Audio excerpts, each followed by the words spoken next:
Greetings, programs. This is Wretch. Welcome back to Lamplight City. And things have definitely gotten interesting here, guys. A member of Parliament was found murdered by the apparent Justice Killer. And not only is Miles on the case, we found evidence that may link the Justice Killer to the flower shop burglar that caused Bill's death. So this is definitely going to take number one on our priority list. Out of all the places that we can go to, I think we're going to head to the Houses of Parliament first, because I believe this is the crime scene. Oh, yes indeed. Fordham, what brings you to this delightful spectacle? Hello, Edwards. I'm investigating the Justice Killer. I believe I've got a very promising lead. I heard an officer mention new orders from Snelling, but I thought he was just pulling my leg. Feel free to have a look around. I'm just writing up the notes from my initial examination of the body, so I'll be happy to share my findings. Good. I'll just get started then. Yeah, I'm not seeing a water lily in plain view. Probably have to ask Edwards about that. Let's check the murder scene first.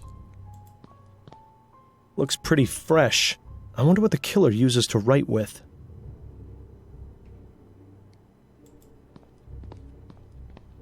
Nothing but a bunch of boring documents. You'd think he could have at least been considerate enough to keep something scandalous in here. Bill seems back to his normal self. He was not pleased with us when we let Adelaide know about our condition. Biographies and autobiographies. Dull, dull, dull. These appear to be books on cryptography. I suppose everyone needs a hobby. History books and political theory. I might die of boredom. Again. History books and political theory. I might die of boredom. Again. Gotcha. These all the same? History book. Mm-hmm. Can't see the flag. We'll check the body calendar.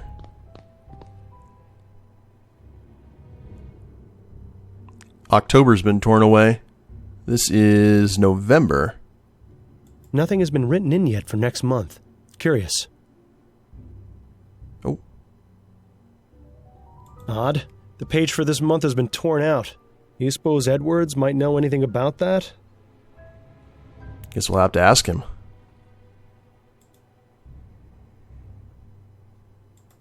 No signs of forced entry that I can see. The murderer didn't come in through this window. Nor did he leave through it. Did he just, come into the Houses of Parliament, shoot this guy, and leave? Leave it to a politician to hang a portrait of himself in his own office. Right. The former Percival McDonaugh, being a good politician. Hell's bells, Bill. I don't see anything else. Curtains. Well, let's have a chat. Got a moment, Edwards? Of course. What's on your mind? There was no water lily. So, what was found at the crime scene? A dead body. Edwards. Hey, just trying to lighten the mood a bit. Anyway, there was also the word justice written in blood, as you can see on the floor there. Is that all? What more do you need? All the pieces are in place. This is the work of the Justice Killer. Did you find an Easter lily anywhere? An Easter lily? Yes. The Justice Killer leaves one at every crime scene. Is that right? I never noticed. Neither did anyone else, apparently. So how does leaving a lily at the scene of the crime figure into all of this? I'm still trying to figure that out, but I think it might be important to understanding his motive. Well, be sure to let me know if you do figure it out. The thought process of killers is a twisted, curious thing. Ah, no dice. What did your examination of the body turn up? Apparent cause of death was a single gunshot to the head, exactly like all the other victims. The bullet is still lodged in his brain. I'll remove it once I transport the body back to the mortuary. Anything else? No personal effects of note, just a folded-up piece of paper in his breast pocket. It's blank, so the police weren't interested. I assume you aren't either. Never assume, Edwards. I'll take it if you don't mind. Be my guest. He had books on cryptography, so it may be related. Did the police manage to learn anything during their investigation? Not much beyond what I've already told you. I think they were planning on speaking to the victim's wife, though. Did you get the address? I did, as a matter of fact. 1820 Kent Place. Now we get to deal with the grieving widow. Hopefully the officers who delivered the news got the worst of it. Here's hoping. What's your take on this whole Justice Killer situation? It's giving me a lot of extra work, let me tell you. We haven't had a serial murderer in a long time. Not since that fellow who was poisoning people about 10 years ago. Ah, yes. Gascon Ghoul. Now, there was a case. Any theories or insights regarding the killer's motive or identity? That's not really my specialty. If you want to get into that psychology stuff, you're better off talking to someone like Snelling. Does it feel good to be out of the office? As long as I have the chance to examine a body and learn something in the process, I don't care where I am. Though I do admit a preference to working in my own environment. Fieldwork can be a bit uncertain. There's so much more potential for contamination, especially with those clumsy officers trouncing about groping everything. Present company excluded, of course. He reminds me a little bit of Ducky from NCIS. Edwards, did you notice McDonough's desk calendar? I did. This month has been torn out. I asked the officers investigating the scene, and they had no idea what happened to it. So it wasn't found in this room? That's right. My theory is that the killer took it. Which means there was probably something incriminating written on it. If only there was some way of knowing what it was. Miles, have you forgotten the oldest trick in the book? Just find a pencil and you'll have that information in no time. Edwards, do you have a pencil I might borrow? Of course. Take this one. Thank you. Appreciate That's it. all for now, Edwards. Good luck with your investigation.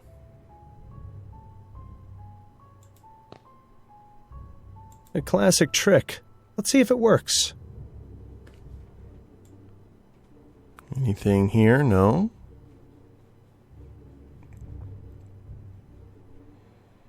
Oh, hello.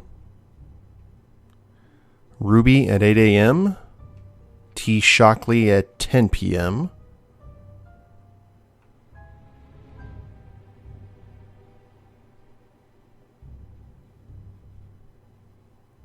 Anything else suddenly popping up?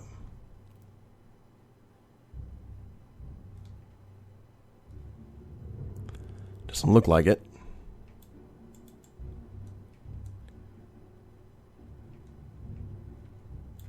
Aha! McDonough met with this person the night of the murder.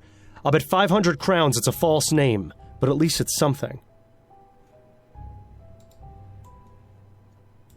Intriguing. We'll need to find out who this Ruby is. Getting all the objectives. It seems the killer didn't want anyone to know about this meeting with McDonough, and possibly not with Ruby either. Okay. But no water lily to be found. That is upsetting. No time to waste with further conversation right now. You've got a killer to find. All right, Bill. Glad to see you're back on the team. I guess we'll deal with the grieving widow next.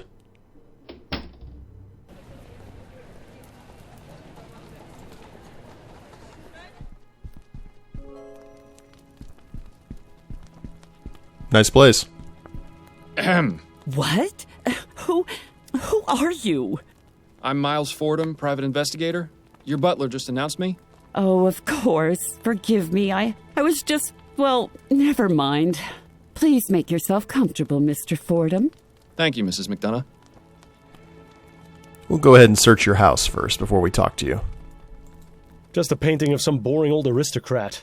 I think I'll call this one Lord Edmund Henry Lickspittle the Elder. They look expensive, but I bet they're totally worthless. I feel sorry for the sucker who has to clean them. They look expensive, but I bet they're totally... This one looks like a, Lady Camilla Prudence Wigglewaddle the Grey.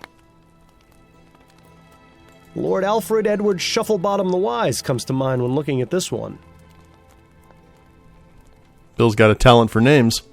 Surely this one was called Lady Felicity Euphemia Beaversnatch the Simple. They look expensive, but I bet they're totally... And that's it. Just a lot of portraits and knickknacks. I appreciate you seeing me, Mrs. McDonough. I know you must be going through a difficult time right now. What exactly is it you want from me, Mr. Fordham? I already spoke to the police about my husband's murder. I just have a few questions of my own. Oh, very well. What can you tell me about your husband? I'll tell you the same thing I told the police, Mr. Fordham. Percival was one of the hardest working members of Parliament. He took his job extremely seriously. The recent election caused him a terrible amount of consternation, as I'm sure it did most people. He took Atwood's loss rather hard. Did you see much of him? I beg your pardon? Surely someone with such an important position in government could find themselves consumed by their work. Did he spend much time at home? He made it a point to come home and have dinner with me every night, even if he had to return to the office afterwards. And did that happen often? At least 3 or 4 times in a week, yes. He'd stay in his office working late into the night. As I said, he was very dedicated to his role. Sounds to me like she's quite dedicated to hers, too. I guess we'll find out who Ruby is, and if the member of Parliament had some extracurricular activities. Did your husband have any enemies? He was a politician, Mr. Fordham. Half the city hated him. Did he ever receive any kind of threats against his life? None that I was ever made aware of. I have no idea who could have killed him, let alone who could have gotten into his office to do it. He hadn't told me about any meetings or appointments this week either. Was it his custom to inform you of his work affairs? Oh, well, I've always taken an interest in my husband's work. He'd often mention initiatives he was working on or people he was meeting, that sort of thing. Nothing sensitive or confidential, you understand. Just conversation about his day. Can you think of any reason why your husband would have been murdered? Not really. He was a vocal opponent of the construction of the Gascogne-Chumley Bridge, but I hardly think that would have been sufficient reason to drive someone to murder. Why is that? Well, it's just a bridge, isn't it? There are plenty of other ways to get to Chumley. I meant, why was he opposed to it? Oh, because the amount of money required to build it is exorbitant. Public funds should be used on roads and buildings that are falling apart. What's the point of having something shiny and new if everything around it is in disrepair? Okay, I can see the logic in that. How are you feeling, Mrs. McDonaugh? My husband of 42 years was shot in his office. How do you think I feel? Tactful as always, Fordham. How do you do it? My apologies. Perhaps that wasn't the most appropriate question. Is there anything I can do to help? You can start by finding the monster who murdered Percival. Are you familiar with the art of cryptography, Mrs. McDonaugh? What an odd question. It's just I noticed several books on the subject in your husband's office. Oh, well, yes.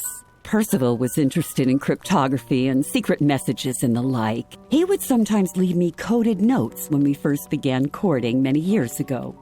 What kind of notes? Oh, now, Mr. Fordham, those were private. But Percival got a thrill out of knowing I was the only one who could read them. Sometimes he would write them using a special ink that would only appear when the paper was heated. I can't remember the last time he did that, though. Ah, okay. So that's probably what that piece of paper that was in his jacket pocket is. Do you know anyone named Shackley? No, I've never heard that name before. Why? I saw your husband had a meeting scheduled with him shortly before his murder. That can't be right. He didn't tell me about that. He always told me about his meetings. It was written on his office calendar, clear as day. As I said, I don't know who that person is. Why wouldn't Percival have told me about their meeting? Why indeed? Are you familiar with someone named Ruby? I can't say I am. Who is it? Just a name that's come up in my investigation. Sounds like the name of a trollop. Or perhaps a dog. Have you heard of the Justice Killer? That was the name the police mentioned when they told me about Percival's murder. It's absolutely terrifying to think that one sick person could be capable of such evil. Why is he called the Justice Killer? What justice was done by murdering my husband? I'm afraid I can't answer that right now, Mrs. McDonaugh, but I intend to find out. Those are all the questions I have for now, Mrs. McDonaugh. All right, Mr. Fordham. Well, that's something. And fireplace. Heat up the blank paper. If this actually works, I'll eat my hat. Aha! Dearest Mary, Words cannot express the regret and sorrow I feel for how I acted last night. I swore to myself I would never harm you again after the last time, but I have failed us both. It is my deepest hope that you can forgive me, and trust that I will never let this monster out again. Percival. Well, I'll be damned. You better get to eating that hat, Bill. Can we talk some more, Mrs. McDonaugh? I suppose so, yes. Do you know anything about this letter? I'm afraid I don't have my spectacles. What is it? The coroner found it in your husband's pocket. He gave it to me because he thought it was blank. But after you told me about your husband's propensity for writing secret messages, I decided to try exposing the paper to heat. Allow me to read it to you. Dearest Mary, words cannot express the regret and sorrow I feel for how I acted last night. I swore to myself I would never harm you again after the last time, but I have failed us both. It is my deepest hope that you can forgive me and trust that I will never allow this monster out again. I see. May I have that letter, Mr. Fordham? I'm afraid I have to keep it for now. It's evidence. I suppose that does make sense. Mrs. McDonaugh, did Percival mistreat or abuse you? He wasn't a bad man, Mr. Fordham. I wouldn't have married him if he was. It's just the stress of his responsibilities would sometimes oppress him. I would try and offer comfort, soothe his nerves, but there were a few instances where he lost control of his passions. Did he ever hit you? He did. How many times did this happen? Oh, I don't know. Maybe 2 or 3. You don't exactly count these things. What a bastard. Maybe it serves him right for getting shot. Thank you for your candor, Mrs. McDonaugh. Can we please talk about something else? Clue added. Those are all the questions I have for now, Mrs. McDonaugh. All right, Mr. Fordham. And I'll guarantee you, she does keep count. Alrighty, well, let's go ahead and move on. Learned a little bit about old Percival.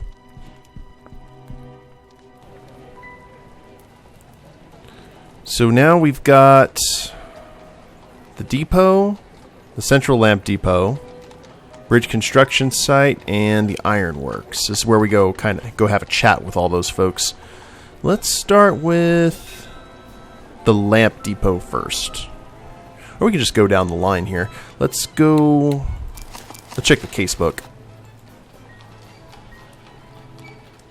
Lamplighter.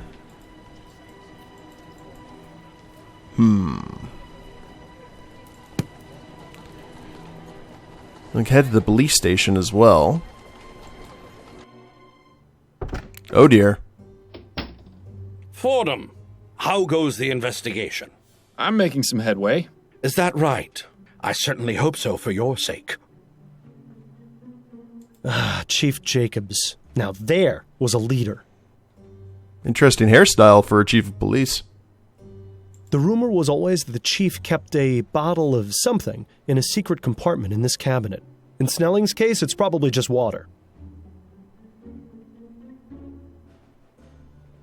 Every book and file in there is organized to perfection. I'll bet Snelling gets flustered if anything is even a millimeter out of place. You should bump into the side when he's not looking. I actually like that. Every book you should bump into. Okay, flag. Should we have a chat with him?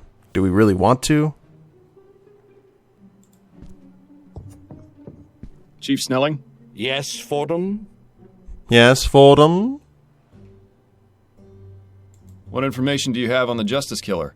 Clearly not as much as you. Oh, I see how this is going to go. Well, what do you have? A list of 5 victims, some information on each of them, and no clear idea what connects them. Until your discovery of the lily at each scene, that was where we stood. While I doubt this discovery will do much to aid in tracking him down, I'm willing to give you the benefit of the doubt. Do you know anything about Percival McDonaugh? He's a member of Parliament.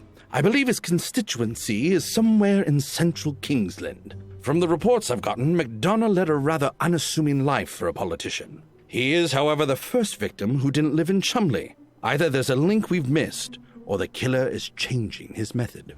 Then again, since you seem so confident in your abilities to resolve this matter, I assume you'll provide an explanation. Count on it. What do you know about the Justice Killer's previous victims? Only what's in their files. All working men from Chumley. That's the only link. You didn't look further into their personal lives? Maybe they had some social connection. As I said, the detectives found nothing. You seem to think you can do better, so I'll leave it up to you. You have to wonder how much more thorough the department's investigations would have been if the 4 men were all rich like McDonaugh. Well said, Bill. So I see the department is still running like a well-oiled machine. It is, in fact. But I'm sure Upton has kept you well informed of our activities. Incidentally, the woman accused in the Harris kidnapping is set to testify in court today. Oh, really? Linda Walker's trial is today? That was fast. Indeed. Sometimes the wheels of justice grind slowly. Sometimes they spin out of control. She'll be taking the stand within the hour. If you care to hear her for yourself, best get going soon. That's kind of cool. Listen, about Leger's death. I don't want to hear it, Fordham. What happened, happened. Nothing you can say is going to change my opinion on the matter. And if I manage to find the man responsible? The man responsible is standing before me. Even if you manage to find the culprit you let escape, it isn't going to bring Leger back from the dead. But it will bring closure to the matter. If that thought is what allows you to sleep at night, then so be it. What makes him think you sleep at night? Enjoying your new position, Snelling? Reaping the rewards for years of hard work and dedicated service. A gratifying feeling you'll never be able to experience. Oh, I get my gratification in other ways. I'm sure you do, and I'd honestly rather not know about them. I need to get back to my investigation. Yes, time is not on your side, Fordham. Well, now we have another place to go to, so the conversation definitely bore fruit.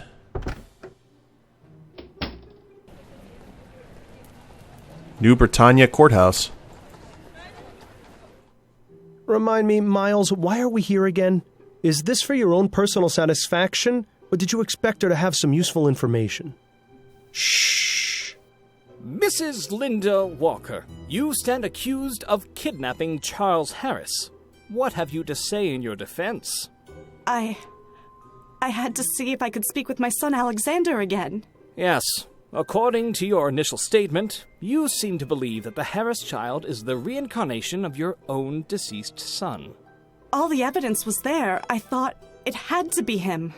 And in regards to the execution of your plan, you secretly administered a soporific drug to your friend and the Harris family nanny, Mrs. Henrietta Davis? Is that correct? Yes. I felt terrible about doing it, but there was no other way. According to your journal, you used a mixture of chamomile and valerian, instructed by a Samuel, if I'm not mistaken. Yes. Samuel is a friend of mine. He works at the docks, and he knows all about plants. I asked him what the best combination of herbs would be to put someone in a deep sleep. So it was your idea, and not his? Yes, that's right. He only told me about the plants. He's quite the expert. Why, you should see his collection of Easter lilies. Ooh. Did she just say what I think she said? Now then, let's turn our attention to the night in question. Interesting. This Samuel person might be worth looking into. Although we can't waste time searching the docks with just a first name. I'd make a note of it, just in case it becomes relevant later. We're sure. Look at the 6 angry men in the All right, I've background. had enough of this courtroom. Let's get back out there. Time's running out. That was a nice little aside. And it's gone. Huh. Okay, well, Parliament's not going to reveal much. The police station, if we're talking to Snelling, that's not going to be the case. Let's try Upton's apartment. Is she here? No, she is not. She is still at the bar. Gotcha. Well, time to check out the folks who got killed. Herman, handsome cab, mechanic. I thought about a career as a mechanic once. Glad I chose police work. Way less messy. Clang, clang. Remember, a black eye is not a badge of honor. Anyone picking a fight will be dismissed immediately. Well, that's hardly any fun, is it? And nothing to do. Oh, wait a minute. A good old reliable handsome cab. Nothing fancy, just gets you from point A to point B. The way it should be. And can't look at any of the tools. Good evening. Oh, it's you again. Small world. Indeed. Mr. Shaw, was it? That's right. So, what brings you around to the cab depot? Wanted to ask you some questions if you can spare some time. Shouldn't be a problem. Okay. I was wondering if we were going to hear that clang. Well, it's interesting to see familiar faces. Did you know Reggie Willingham? Reggie? Sure, I knew him. Well, just as rather I didn't. Oh? Why do you say that? The man was a bore, a scoundrel, a no-good bounder. I wish he would tell us how he really felt. Only reason they kept him on here was because he was a good driver. So it's fair to say you didn't like him? Nobody did. When I heard he'd been killed, wasn't exactly a surprise. If I treated people the way he did, I'd surely have a lot of enemies. Could you elaborate a bit on Mr. Willingham's behavior? Oh, he was a proud one. Thought he was God's gift to mankind. Always strutting around, bragging about how many gratuities he'd earned or how many fist fights he'd won against drivers from Phillips. He had the shortest fuse I've ever seen, too. Just looking at him the wrong way could set him off. I'd always laugh to myself when he'd brag about how many women he'd had in a week. Why is that? Because it was obvious he had to pay for the pleasure. A man like that isn't going to get a woman otherwise. I may not be a hit with the ladies, but even I know that being a bastard is a surefire way to drive 'em off. Are you familiar with the so-called Justice Killer? I've heard a few rumors here and there about some murders in the Chum, but I haven't paid 'em much attention. There's plenty for me to worry about in my own life. Aren't you concerned for your safety? Not really. Well, I haven't done anything wrong. So if this loony's going around doing justice, nothing for me to worry about. He makes a good point. I think we need to get a better idea of what exactly these victims did to incur the wrath of our killer. Yeah, we are sensing a little bit of a theme here. What can you tell me about Colson Cabs? Not a bad place, really. Only problem is the number of people always coming here for work. Lots of folks think driving a cab is an easy job that anyone can do, but that's not the case.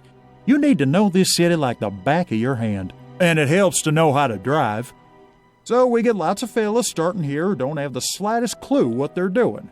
They don't last long. What about the automated cabs? Are those a problem for you? I prefer not to think about those. Coulson has said he's got no plans to replace his fleet, so it's all that matters to me. Steady work. Are you still living in Pumblechook Place? I am, sir. Things are more or less the same, except Roger's not around anymore. Suppose he must have moved on. Hope he isn't planning on coming back, because his paintings made for great kindling. Oh, I have a feeling he won't be. I appreciate your time, sir. Pleasure's all mine.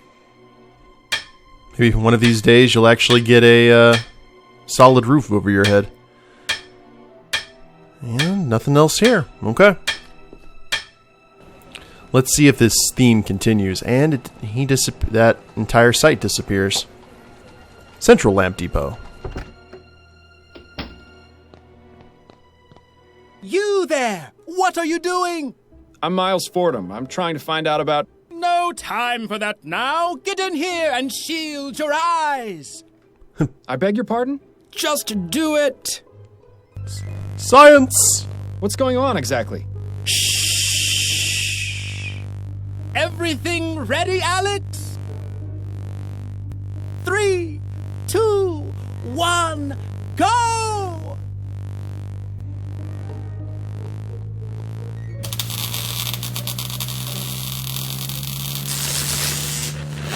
Amazing! It works! It works!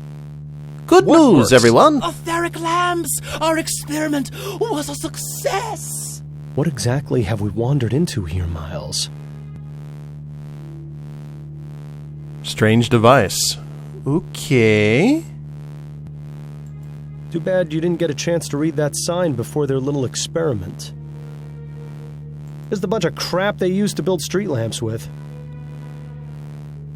We may have walked into history in this alternate timeline. Engineer. I wouldn't get too close to that thing. It might end up turning you inside out. So this is where all the lamps in the city come from. I can't believe I never bothered finding out before. May I ask you a few questions? Of course! What would you like to know? Cool. Kinda creepy. Reminds me of Judge Doom from Who Framed Roger Rabbit. Just with hair. You worked with a man named Burley Cause, is that right? Yes, I heard he was killed. Such a senseless tragedy. It's a shame he missed out on our demonstration. He was really interested in etheric technology. Wasn't he concerned about losing his job to these technological advances? He had no reason to. It's been made clear to all the workers that there will always be a place for us, even if our jobs are made obsolete. Unlike some other places, we take care of our own here at the Lamplight Depot. How noble. But I'm pretty sure he's full of more hot air than the HMS Lenore. Is there anything you know about Mr. Cause's personal life that might be relevant? I know he was married, but I don't believe he had any children. Oh, and he used to talk about his love for fishing. Could you give me his home address? Perhaps his wife will be willing to speak with me. Yes, certainly. He lived at 820 Orchard Avenue, apartment 2A. Thank you for the information. Another place to go to. Do you know any details about Mr. Cause's murder? Unfortunately, I don't. The police were here asking questions, but they didn't give me many details. Do you know of anyone who might have wanted him dead? Not at all. Burley was very friendly, always treated everyone around here with respect. You know, it's sad to think that for all our leaps forward, we're still really just a bunch of savages. Are you familiar with the Justice Killer? I've read about it in the newspaper. A horrible business. It makes me wish we could install more street lamps to keep this city safer at night. Someday, I hope to realize that dream. Then we'll really deserve to be called Lamplight City. You think brighter streets will stop serial murderers? It's well known that crime rates are lower in Lyon and Worcester, and they have many more street lamps per square mile. I'm sure it has absolutely nothing to do with the amount of wealth in those areas. Has to be all about the lighting. He reminds me of a young Finkelstein, the boss from World of Warcraft. You mentioned something about etheric lamps? Yes! Weren't you paying attention to our demonstration? You have just witnessed history! What I witnessed was a blinding flash of light. Exactly! That flash was the result of years of painstaking research and experimentation. It means that not only does ethericity exist, but it can be used as a source of illumination. If these experiments continue to be successful, as I suspect they will, we'll have etheric street lamps before the end of the decade. Imagine lamps that burn twice as bright, 4 times as long. Oh, this will change everything. And if it's like anything else we've seen, it'll put a lot of people out of work, too. What is it you do here exactly? Oh, several things. This is the main hub of the city's Department of Illumination. It's really just a grandiose way of saying that this is where all affairs related to street lamps and public lighting are taken care of. But, in addition to sending out lamplighters or mechanics to repair damaged lamps, we also do research into new methods of illumination. That's what my personal specialization is. I help develop and test more efficient ways of lighting our streets. I guess you could consider me a modern-day Prometheus. Yes. More like an everyday pretentious. Thank you. Your cooperation is much appreciated. Happy to help. That's been my favorite character in this game so far. Alright, guys. Well, we're starting to untangle the threads. We'll kind of figure out what ties all of these victims together. We'll go have a chat with the victim's wife here at the beginning of the next episode. Hope you all have enjoyed it. If you liked the episode, please leave a like down below. Subscribe to the channel, leave a comment, that'd be a big help. And we'll see you next time. Later days, everyone.